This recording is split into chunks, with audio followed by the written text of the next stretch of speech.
Yo, what's going on? What's going on? Welcome to another episode of Mac Talk. This episode, I had to go up on my phone book crazy and get the one and only JADAKISS. You know what I'm saying? JADAKISS, what's up, bro? Mac, what's up, man? Yo, first of all, how do I start this, man? I think you were the first person that I came across in the industry when I first came home after doing the 10 joints. You know what I mean? And then what happened was my bro Chi Ali. Yo, shout out to Chi. Shout out to Chi Ali. I was in jail. I had like about 2 weeks or 3 weeks left to go on my bid, and I was coming home. You know what I'm saying? I called Chi, and I was just anxious. You know what I'm saying? I was anxious. I was in the yard hustling, even to the last month that I was getting released because I had to come home with money. You know what I'm saying? I had a plan. I had passion. I had a whole plan ready, but I needed the bread. So the whole year I was hustling in the yard, saving up. So when I spoke to Chi, just on the humble, just called Chi like, yo, what's up? He like, yo, I just left the studio or some shit. Like, you know what I'm saying? With Jada, me and Jada just did a song and we about to shoot the video. I think you gonna be home for that. I said, yo, tell Jada I need a feature, bro. Like tell Jada I need a feature, bro. I got some bread, like, you know what I'm saying? I got a little bit, you know what I mean? So he like, yo, we gonna talk about it when you get home and shit. I was like, all right. I came home like that weekend, bro. I came home on a Wednesday. That Saturday or some shit, I was shooting a video in the Bronx, past my curfew. I'm like, man, fuck that curfew shit. You know what I'm saying? Yeah. Fuck that shit. I went to the Bronx, and then I pulled up, and she introduced me to you. You know what I'm saying? And I was like, yo, bro, I need a feature. Like, you know what I'm saying? And you said yes. You know what I mean? And then I really didn't know. So I had this bread. This bread was straight out the jail. Shit smelled like shit, bro. Word to mother. You know what I mean? Shit was, you know what I'm saying? I had the little bread. I passed it off. You remember that? Mm-hmm. We was up at the pool joint, shooting a video with Chi. Facts. I had the red goose on. Yeah, facts. Yeah, you remember all that shit. You got a good memory, bro. Yeah, man. That was that kind of shit even, that's like priceless shit to me. Yeah. You know what I mean? The money is one thing, but for me to be one of the first dudes to rock with you after coming off that stretch, that means more to me. You know what I mean? That's the type of shit I need you to say at my funeral. You know what I mean? Now, God forbid nothing happen to me no time soon, but those is the kind of words that I want spoken at my funeral. That's what separates niggas that say they real and niggas that do real things. You know what I mean? That's real shit, bro. Like I really didn't expect that. You was one of the few people that I met in this industry that I can honestly say kept their word. Like, you know what I'm saying? Some real shit. You know what I mean? No doubt. And you seen somebody coming home, you was able to, like, you know, you was able to see that and you did that. Like, that's big to me. You know what I mean? Yeah. So I appreciate that. Thank you for that. And man. I appreciate you for holding it down since you came home. You've been through a couple. I'm glad that you can look at me and be like, yo, I see you moving. So that means that wasn't in vain. No you know doubt. What I'm saying? No doubt. Like, that little bread I gave you wasn't nothing. You charged way more than that. You know what I'm saying? Doubt. You gave me a light number. You know what I'm saying? Doubt. But that was, why did you do that? Just because that, you know what I mean? This, like I said before, that separates me and the Locks from these other dudes. We really come from that cloth. We have our own family, our own mans that's doing time, 10 years and better in life and all type of exotic numbers. So I never did that much time, or I never been in jail like you, but I felt your pain. So you know what I mean? For you to come home, and I know a dude of my caliber, it's hard to reach the Nas's and Hoves and all of them type of dudes.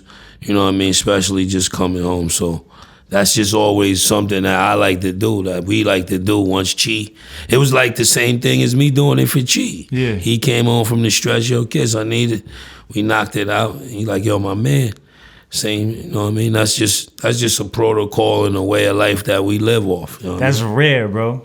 Definitely rare, you know that. This, especially in this industry, everybody is so much bro. Smoke and mirrors and so much facades, and dudes don't stand on their word, and they get what they need out of you, then they change their number, or you can't find them, or you know what I mean? It's a lot of that goes on in this industry, but there's also some loopholes to make some good money. So that's why you can't really put hands, or you can't really conduct it the way you would conduct it outside in the industry. But dudes like you that did 10 years that could come home and get a slot in this podcast thing, do the music, do what you want to do, move around and make, you know what I mean, make money and make your presence and your brand more bigger from doing 10 years. It's a beautiful thing. You know what I mean? It was used to be hard for a dude to come home with your type of rap sheet. They wouldn't even want to, it'd be no lanes for you. They'd try to close the doors on you, even though it's still a little hard, but it's much more doors open. You rocking. This set, this whole shit is better than a lot of dudes that got big backings and all that. So for you to keep your money in-house, do your shit on your own, use your own connects, is a beautiful thing, and this shit is only gonna get bigger. Remember I told you that in a year or two, they gonna come try to offer you a crazy bag for this. Make sure you keep your rights. Get the bag, like Nori, and sell the old episodes. I'm gonna talk to you about that, because you can sell all these old episodes for a nice piece of change, and then, wait, that's another. My guy, we're gonna talk behind the scenes. I'm gonna show my bro how to get this bread off this whole thing, because this is what the game is right now. Yeah. I'm actually gonna do one in a minute, some sports shit, but you got it. This is the way right now. Remember, I told you early when you got the Rolls Royce outside and you hopping off private jets and all that. Like you said, Kiss was the first one to do that song with me. You're gonna be like, my dog told me this shit was gonna go, and it went. It's crazy. Even when I be in the crib checking episodes out, I'm like, yo, nah, he figuring it out. You know what I mean? That's good shit. I mean, he ain't letting the powers that be pull him back. He figuring that shit out, and that's all you gotta do. I think that's the best way, man. Like me coming home, I didn't know what the fuck I was doing. You know what I'm saying? Like, but I didn't let that stop me. You know what I'm saying? Doubt. I didn't wait for somebody to hand nothing to me. I just did everything I could do at that possible minute. And I ain't cry. I ain't fucking blame nobody. I just did the best. Mm-hmm. And even to this day, you know what I'm saying? Like, mad people be like, yo, Matt, you deserve this, you deserve that. But it's gonna come. It's gonna come. And I'm just gonna do the best that I can do today. Every day when I go to sleep, as long as I can say, yo, I did my best, you know what I mean? Then I'm Gucci. Great day, no doubt.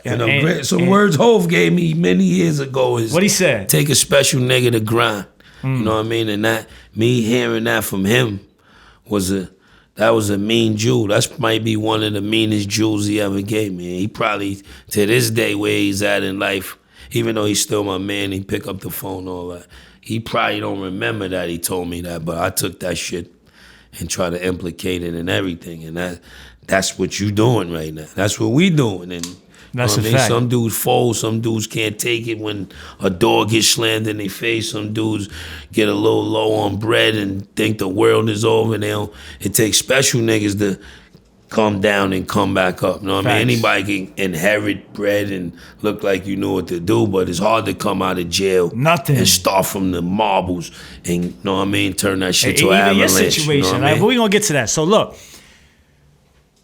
JADAKISS, what, I mean, everybody know, but where you from? Like from Yonkers, New York, born and raised. How was Yonkers coming up? Yonkers was cool. You know, Yonkers is like a gumbo. Yonkers is a little bit of Queens, a little bit of Bronx, a little bit of Brooklyn, a little bit of all of the boroughs. Yeah. We like to call it the lost borough or the forgotten borough, because we got style, we got gangsters, we got wild niggas, we got smart niggas with talent. It's just like the boroughs, but it's a little bit up north. It's 10, 15, it's about 20 minutes, 15 to 20 minutes you can get to Yonkers from any borough. So we always had that chip on our shoulder to get on the map, you know what I mean? And a lot of dudes met dudes like you up north. A lot of our strength came from going to jail and our families going to jail and networking with dudes from Brooklyn and Queens and, you know what I mean, other boroughs, and them realizing that Yonkers had some real dudes there. And then we came with the music, Mary and us and X. And then the world started realizing, you know what I mean, there's a place called Yonkers that some talent is from. The jails already knew it because dudes been going to jail. But we just, that was always, we would write rhymes that like we want them to know about YO. You know what I mean? Facts. You listen to the radio, they shout everywhere out. They don't shout YO. That used to make us grit our teeth. Like, next time the fucking drop come on, they gonna throw Y. Yeah, they gonna say shout out. That. You gonna say our names. So like that's where it came facts. from, and that was the whole story. You know what I mean? So like when you was coming up, like just coming up, like at what age did you start rapping? I started rapping maybe the single digits, 8, 9. Well, I was always, it started from snapping. You know what I mean? I used to be chopping on my friends, and I was a big TV dude. I always watched Jeffersons and what was your favorite show? Archie Bunker and all of them type of shows, Good Times, Jeffersons, all of them black show, all of them comedy shits like that. It didn't even have to be black. You watched Three's Company? I watched Three's Company one day at a time. Watched all of them shit. Yeah. So I was just a TV dude, but I was real witty with words and jokes. So my first form of rapping came from snapping on my mans, like, you know what I mean? And then I say like 10, 11, I start getting a little more serious with it, trying to put verses in structure. I had my man Steve Toon. He's an older dude in my hood. His name Steve Toon. We used to make recordings in his crib off one turntable. You know what I mean? This is 80s, mid 80s probably, when I was a young boy. Just flirting with it. But I would never stop. And then I just kept going. And I won a talent show like in the 6th grade. Me and my man. I was in Catholic school. I won a talent show. And just me and my man and the DJ had the karaoke beatbox. What was your name then? J Ski back then. J Ski. J Ski. Before names was even, that's an ill segue to ask me what was my name, because even when after we got the deal, to fast forward, when we got the deal with Bad Boy, and Pete Styles had his name, because his last name is Styles, and Sheik was Sheik Luch, I didn't have no name. So Jadakiss got invented shortly after we first signed the Bad Boy deal. Because Puff like, what's your name gonna be? And I'm like, damn, I ain't got no name. And then one day in the hood, one of my older dogs, Rod Lee, shout out to Rod Lee, somebody had called them on the Motorola Flip, the big gray joints. Yeah. Like, yo, who on the block? And he was like, yo, I'm out here with my man K, my man Day, and I'm with that kid Jadakiss, man. He just said it? Like, yeah, I said, what you say? He said, yeah, I'm with that kid Jadakiss out here, man. I said, that's it. And I went back to Puff, yo, my name is Jadakiss, man. Wait. How did he come up with it? He just said it off, because my real name is Jason. You know what I mean? So I don't know what, he drunk a lot of 40s and smoked a lot of Newports. I don't know if he took the right sip. I don't know what it was, but anytime anybody asks me, you're going to always hear me shout out Rod Lee, because he actually gave me my name. I had nothing to do with the name Jadakiss, and then I just made it J to the Kiss of Death and put all of the, you know what I mean, made it Jadakiss, and that's it. Yo, so how did the Locks, like how did y'all meet? And then how did y'all start the rap group? Me and Sheik grew up together. Oh, you and Sheik grew up together. Me and Sheik grew up together from our grandmoms. Oh, pardon. You got the you got the joint for him? You get the joint for him. Yeah. Yeah, me and Sheik grew up together.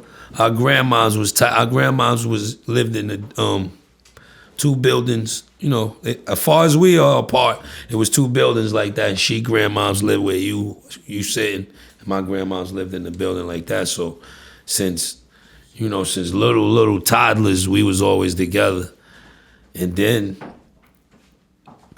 they had moved. His grandmoms moved, and then my grandmoms moved, and they happened to move to the same projects after that. So then we was together from little to young men. Yeah, teenagers. You know what I mean? Then we shit. start flirting around with it, start making the tapes. Then we got with P, like 9th grade, 9th grade in school.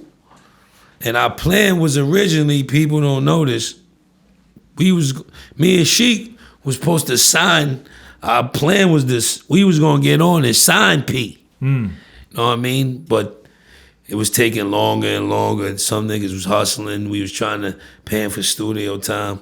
So a few years went by, and then when we finally like, yo, y'all got a meeting, y'all gotta go see Puff, this, da. Styles got locked up. He had to do a year. He had to do like 6 months or a year in Valhalla. That's crazy. So shit was moving so fast, we didn't want to leave him out. We like, yo, one of our mans is locked. One of the group members is locked up, so he gotta. He was nice from the beginning. I mean, we was all about the same caliber. He was lesser than us because he started rhyming later than us. Okay. We already had structure, and we was helping him out. All right, get, you know what I mean? Because he was just a wild young nigga. He younger than you? Nah, he's actually older. he's him and Sheik is the same age, and I'm younger than them by a year, so a couple months or a year. But he was just a wild, just a young nigga in the hood, wild, and then he started rapping and getting it and figuring it out, saying that shit. But it's the whole plan of signing them got thrown out the window because we about to sign with Puff, so we like, yo, we got another nigga. So we threw him in the deal. He was still locked up, and we made him part of the Locks. But when we went to see Puff, our name was still the Warlocks. Mm-hmm. He like, nah, that kid. But this is when it's the Grave Diggers and all that shit is going on. We was the Warlocks talking that crazy horrorcore rap shit just because it was the time. But Puff like, nah, y'all got to make a name more marketable. So he just like, matter of fact, y'all the Locks. He just chopped it right there, say y'all the Locks. And we had to figure it out and make living off experience. But he like, Warlocks, they ain't gonna drop that war off. Y'all just the Locks and figure it out. And that's how the Locks got it. So did he heard Styles P already? Puff had the demo. Okay, you asking some mean Mac Talk gotta be one of the realest. See, y'all niggas asked them fabricated. He asking genuine, authentic shit that I want to elaborate on. And what did you say again? Because I'm trying to... What was that last question? I asked you if Puff had heard Styles P. No, there you go. Great question. This goes to a segue of us making a demo. When we was making the demo, Hove was making Reasonable Doubt at the same time in D&D Studios, which they recently shut down. Yeah. Hove was making Reasonable Doubt. We was making a demo. So we had the demo, and if you hear the and this is before, hold up, this is before Jay was This Jay. Before Hove was Hove. Right. He was still probably hustling. He still probably had bricks. He still probably had work right then. He was still, you know what I mean?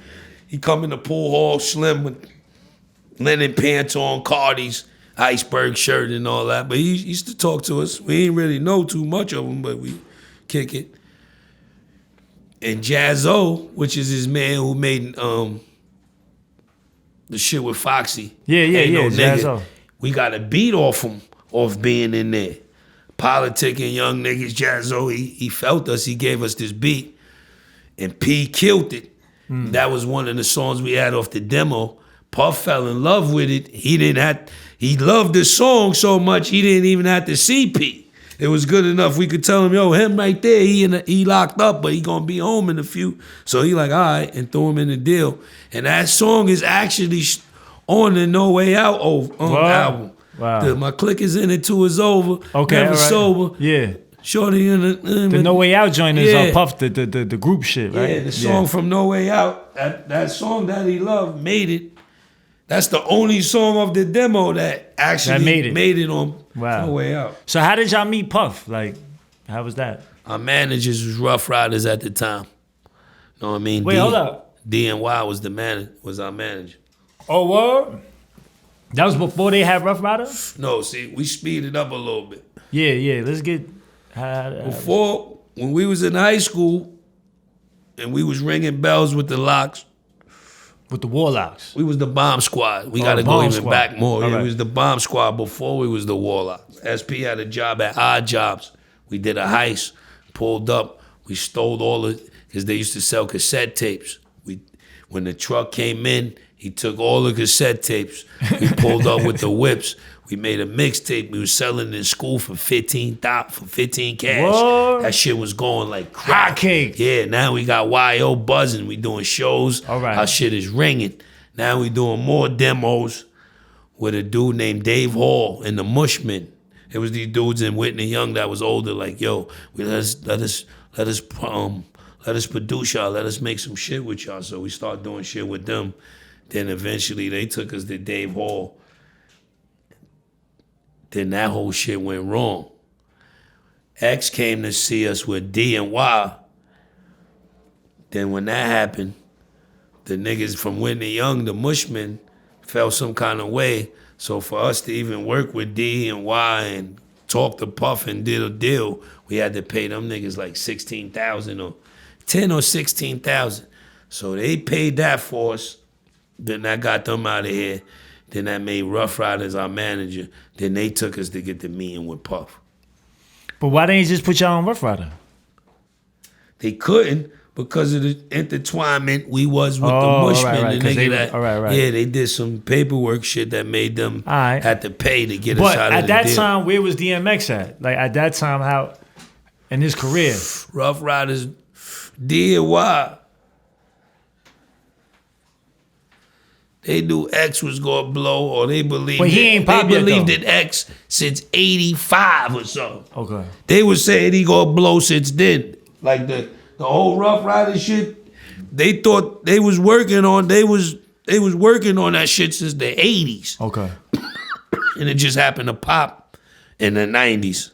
But X bought Ruff Ryders to us. They was already down with him. He like, yo, these my little mans from YO. They nice too. Yeah. Then we signed.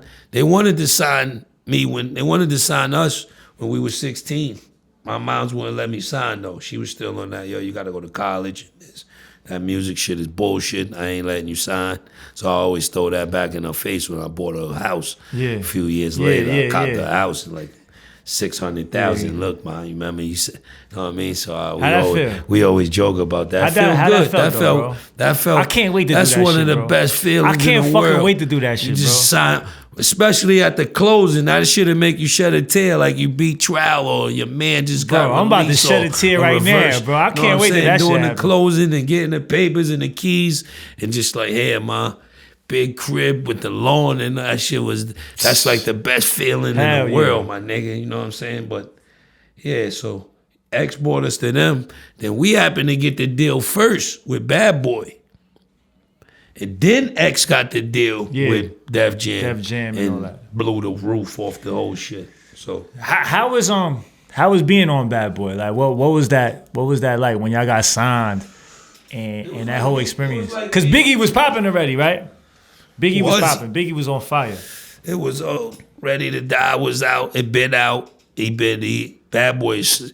It's like getting drafted to the Bulls after Jordan was that nigga. Yeah, you know what I'm saying? And you watching the game, then one day Phil Jackson just say, yo, we want it. You know what I'm saying? So that's what it was like. We like, yo, this shit is crazy. But it was different for us because we coming in, niggas got Versace silks, Fendi sweaters. We straight off the block with army fatigues. Yeah. We still got crack on us. Niggas got niggas got ratchets on them, all that. Know what I mean? So it took us a while to thaw out.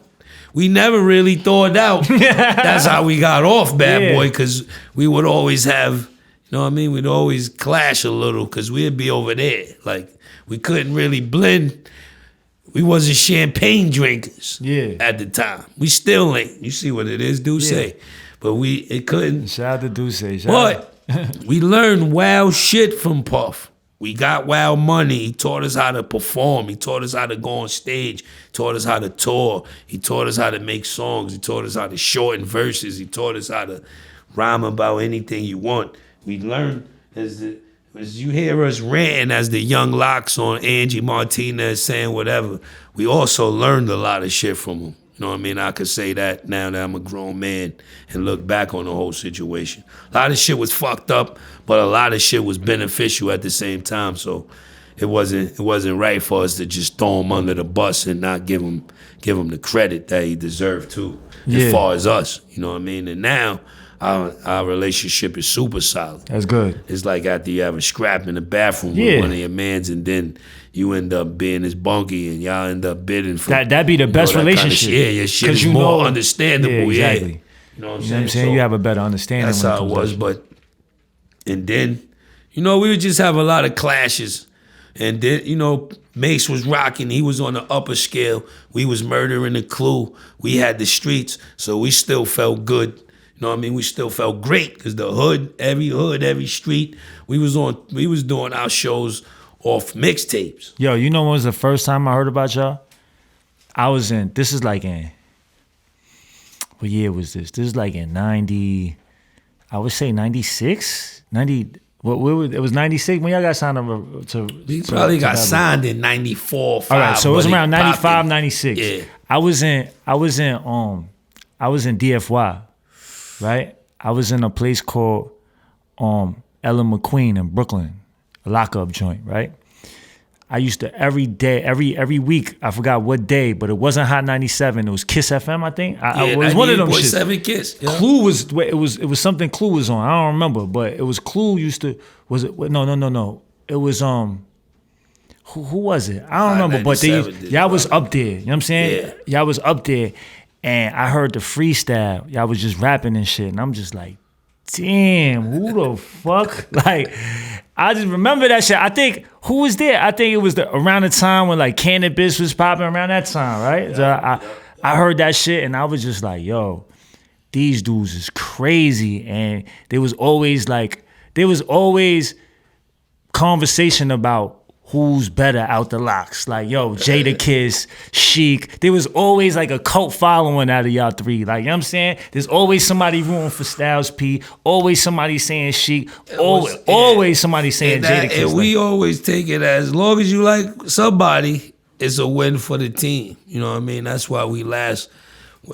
Hopefully they'll recognize us and give us an award just for the loyalty, for having 20 plus years in the game. 20 plus years, for having no blemishes on our name as far as. And the biggest thing is y'all still together. Yeah, no shit on social media, none of them. My Twitter got hacked after I said a bunch of foul shit about my brothers. We keep our shit in a small door. When we got a discrepancy, we lock in. We figure it out, and we go out, and that shit stays in there. And we always said from the young locks before we got any check that we'd never let no industry shit intertwine, get in none of our ears, and separate this thing of ours. And we kept our shit been rocking strong for 20 how big plus is that years, though? man. Like how? You know what I mean? Like that's big, bro. Fuck the money, like fuck all the fame, fuck all that shit, all of that extra shit. Like everybody broke up. Yeah.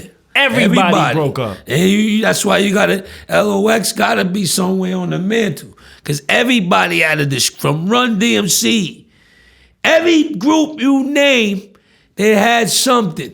Not us though, dog. Nobody, us. I mean, I'm sure they was. Outkast. Name them. No, I know. EPMD. But what I'm saying is, I'm sure y'all had. I'm sure y'all had y'all shit. Rest in peace, Prodigy. Yeah, rest in peace, Prodigy. Everybody, though. But and we learned off all of them groups. A lot of them is our brothers. But we always like, yo, you see what's going on? We can't let that happen. Crazy, and we always bro. keep, that shit just make the bond tighter. You know what I mean? I'm sure that y'all had discrepancies. Y'all always. had shit. Like, you know what I'm we saying? always go through shit. We was going through some but shit. Nobody ever know it. Never gonna get out. It's never gonna get out.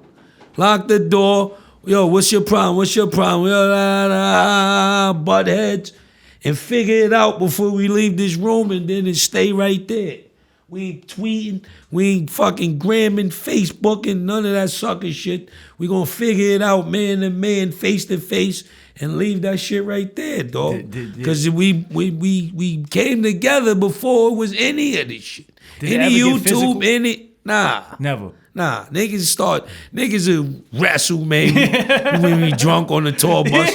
One time Luch was telling me and P we was out of shape, and we was gonna pull the tour bus over and niggas was gonna race to the telly. It was a crazy, but he was just fucking with us. Luch is a prankster. You know what I mean? So he like to do a lot of fucking practical jokes and prankster and round shit up, but our shit never got fizzled. We never fight or none of that shit. Our kids grew up together. We go on family trips together. Our moms was good, close with each other. Rest in peace to Sheik's mom. Shout out to Miss Daphne Styles' moms.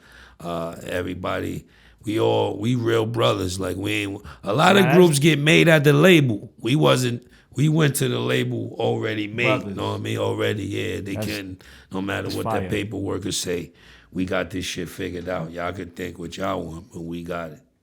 Yo, so how long did you know Biggie until he passed? God bless the dead. I had a good 2, 3. How was that, 3 bro? with B.I. I was there for the whole life after death, though. How was being next? You know what that is? I want to know. Come in every night. We in this studio, he in that studio. Put your shit down, go in his studio. Famous line, Playboy, you drinking? He got the big thing of ice. He had different shit. Some nights he have the Malibu, cranberry, and pineapple. Sometimes he had a Don P with the Grand Marnier. Some night when he did Long Kiss Goodnight, he had wild 40s and pretzels. He was ill. I thought I was bugging. I came in this shit. I seen a table full of 40s and pretzels. Me, yo. Nah, that's how I'm feeling tonight, Playboy. And that's that shit he made. I make your mouthpiece so beast like Della Reese. That came off 40s and pretzels. That nigga was 40s and pretzels. And he did that whole album on a stool. What? Like us sitting down. You know how them kind of bars, we got to stand up to get our shit move out. Around, you saying that shit on a stool. He was just an ill nigga. He loved to smoke. He loved people. He loved good atmosphere. He loved Little C's. He loved his niggas. He loved his kids. He was just a good nigga. Like you wouldn't, you know what I mean? I always tell this story. My 21st birthday, I only knew Big for probably a few months. I'm having a party on 175th and Broadway. The whole YO is coming. A couple people I know is coming. We rocking on the Clue tapes. We feeling with the Young Locks. We rocking. Me like, damn, I need this nigga Big to come to my party. I'm scared to ask him though. I'm walking around for hours like, I don't want to ask this nigga. Fuck it. Yo, B, I'm having a 21st birthday, man. Where at? I'm coming. He came. I said, this nigga ain't coming, Mac. He hit me too quick. Where at? Me, 175th and Broadway. The place is called Mo Betters. I remember I gave him the shit. Your memory good, bro. Boom. Now, I don't even tell niggas from YL because I don't want to burst my own bubble. Yeah. But the party is flooded. It's wild chicks. Niggas is feeling good. It's rocking. I'm lit. Him and C's pull up in the Lex land. The whole YO and shit is destroyed. They like, oh shit, B.I. He chilling on the wall all night. He had wild bottles. YO niggas is coming up. They blowing this shit a little, but he keeping it. If a YO nigga come up, yo, he just give him the bottle. Or he give him the blunt. That's how he was keeping niggas. He was keeping it moving. He was saying with something niggas, keeping it moving. But he chilled for the whole night. And that was the talk for like 3 to 4 months. Big and C's came to Kiss party. YO like, yo, these niggas is really on. That's like when they really like, oh, nah. Because we on Bad Boy. They know it. We doing music and all that. But when Big came to that party, it solidified it. Yeah, that solidified it. They like, yeah, they rocking now. So that shit was like a priceless memory for me. But I know him for a few years. He really liked me. Like, he wanted me to write some shit. He wanted me to write C's album. He loved the Locks. He was gonna make, if he was here, we'd be way more well off than we are. I could say that. I could look you in your eye and tell you if he was here, instead of the caddy truck, I might have a Rolls Royce truck out there. You know what I mean? I could still have that, but it'd be out there with no problem if B.I. was there, because he was about to get his own label. And I was going to be one of the first niggas on his label. Wow. He's about to take me from Puff. D-Rock told me that after he got killed and shit. You know what I mean? His first time. Our first time in L.A. is when he got killed. When he got rocked. Yeah. Well, you was out there? We was there. I was in that party from the pictures they show at the party. I was right across from him. That was the Locks' first time in Cali. It was still beepers. So once that shit hit boom, this how that went. We in the party. once again, we mad at Puff or something. I don't know. Young Locks just disgruntled.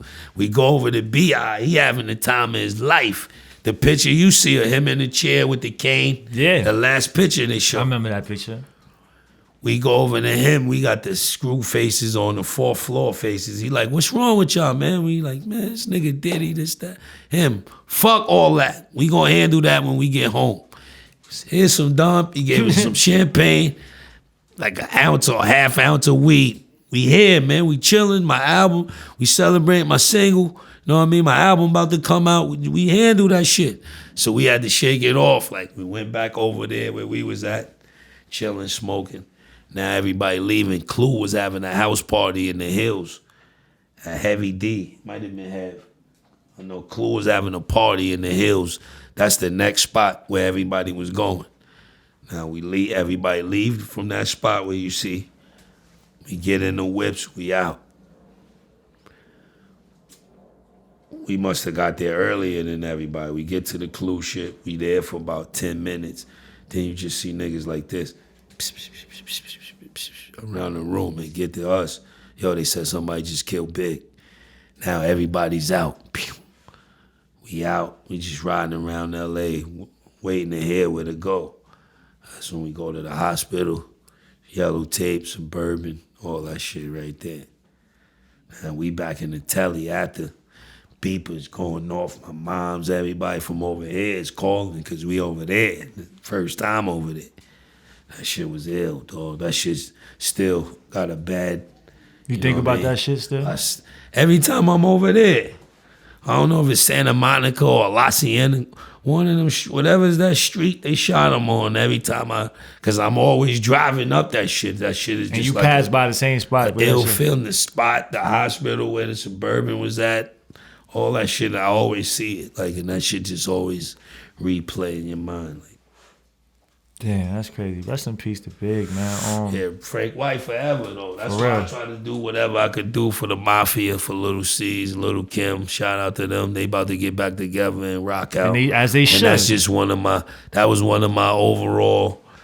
the overall goal for me, even having them, being around them and doing all that, to try to get them back together, or, much as I could. Now, out of nowhere, it happened. They about to, Kim was just on Flex, showing love to C's and showing love to the Mafia. So hopefully it should go right. And I feel good off that. It's another good deed that I don't want no credit for, but I know I had a lot of influence on it. That's crazy. That's deep, man. That's dope, bro. That shows a lot about you. You know what I'm saying? Like, you just different. It's not... That shit rare, like I said. You know what I'm saying? That shit is some rare shit, man. Dudes like us is rare. That's why this industry, it ain't based off real. It's based off entertainment and fakeness and manipulizing and shit like that. They let a few of us in. They sprinkle us on the top after they already baked the cake. We the sprinkles. Because if we was the icing, if we was the cake or the icing, they wouldn't be able to live. They wouldn't be able to live. This shit gotta be different. The sprinkles because they scared of us. But it's all good because at least they letting you do shit like this. So they letting us eat, but we just gotta figure out how to, you know what I mean? Same shit. Nah, same shit. Same rules, the same shit. Yeah. Let me ask you a question. So I saw in something, I think I watched something where you was like on one of your top rappers was Tupac. Right? How did you feel about that shit? Like, how do you, so you being so close to Big and that whole situation with Pac, like. Big love Pac. What? Big was like Pac's little man. Big and Pac was like this. That's why that whole shit is deeper than you. That's some government. This shit is some conspiracy theory shit, my nigga. They was mans. Big loved Pac. Until all that shit. He still loved him. He ain't want all of that shit to happen. Big loved Pac. That's why Big never really responded with nothing. Nah, his shits was, he threw some light shots in there, but he loved Pac. And niggas that know that. Used to be with Pac. He loved him. So the media took it and amplified it, and they got a little crazy, and You know what I mean? When Pac got bailed out from Clinton or wherever Suge got him out from, he had to do whatever Suge wanted him to do, I would imagine. But initially, Big and Pac was tight, dog. I know niggas who ate peanut butter and jellies and smoked zips with them niggas and on the couch and all that. That shit was real. They was mans. Like, so you think like that was some bigger, like some higher power type shit, that like a bigger design for that shit to happen? You gotta look at how they look, like at the bigger picture. They don't want no rappers to be that powerful. Yeah, no, that's a fact. Just they don't want another Malcolm X. Look at this. It's wild genres of music. Country, rock and roll, classical, pop, all of them shits. Rap is the only one that they break down like this. Down south rap, East Coast rap, West Coast rap, hardcore rap, trap, this, that. They don't do that with no other shit because they want us to go against each other to diminish the culture of it. Because if we get too big, they shit is finished. Nobody don't think. Just think about it. They don't got East Coast pop. They don't. Or West Coast R&B. They don't. Down South R&B. Midwest country. Only rap is the one they slice it like fucking lunch meat and make us all go against each other. So that's what they wanted. They couldn't have them two niggas join forces. Now they bigger than the president. That shit had to go like that.